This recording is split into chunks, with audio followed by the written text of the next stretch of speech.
Prince Harry's ghostwriter today defended Spare from damaging claims of inaccuracy and historical errors, insisting inadvertent mistakes are common in memoirs, where the line between memory and fact is blurry.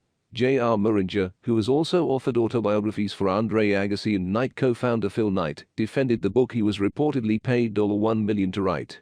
Sharing an excerpt from Harry's book, he emphasized that the prince himself admits at times that he is unsure of the accuracy or the details he shares, often saying this is due to trauma in his childhood.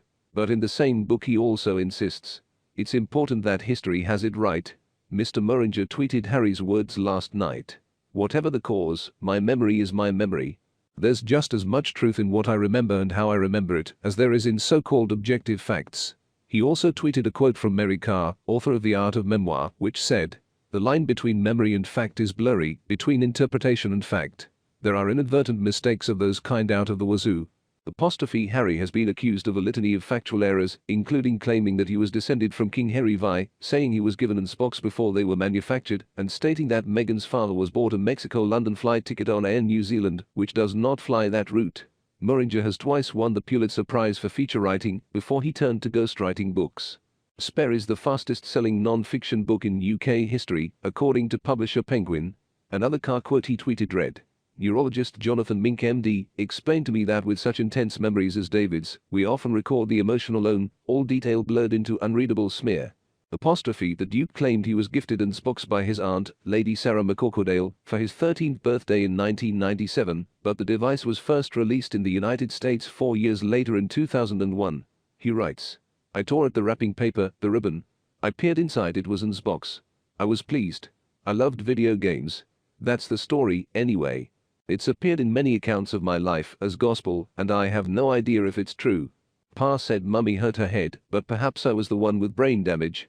Muringer, in response to criticism, retweeted a commentator saying, "It's worth noting that in the book when Harry talks about this box, which hadn't been released yet in 1997, he explicitly states that he has no idea if this particular memory is true and explains that his mother's death messed with his memories."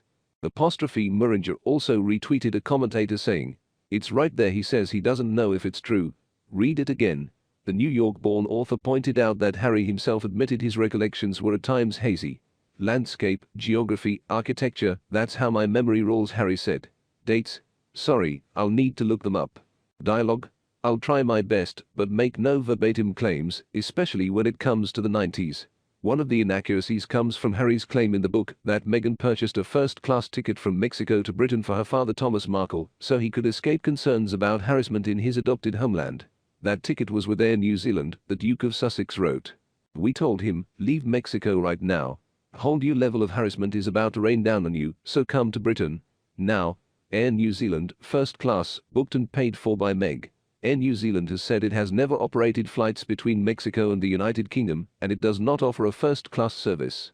"We've never had flights between Mexico and the UK. And we only have business Premier," an Air New Zealand spokesperson told the New Zealand Herald.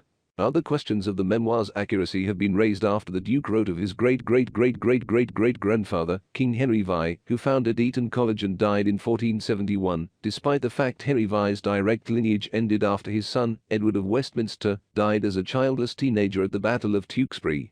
Prince Harry's actual great-great-great-great-great-great-grandfather was King George III, who reigned from 1760 and 1811, more than 3 centuries after Henry VI died. Royal correspondent Patricia Treble pointed out the genealogical error and the fact Henry VI had no descendants after his son's death in 1471. The Duke's retelling of how he learned about the death of the Queen Mother has also been questioned, with many saying he had been close to Switzerland on the weekend his grandmother died, not at Eton College in Windsor, England. The Duke of Sussex wrote in painstaking detail of a call he received while studying at Eton College, telling him his great-grandmother had died on March 30, 2002. He writes, "At Eton, while studying, I took the call. I wish I could remember whose voice was at the other end, a courtier's I believe. I recall that it was just before Easter, the weather bright and warm, light slanting through my window, filled with vivid colors."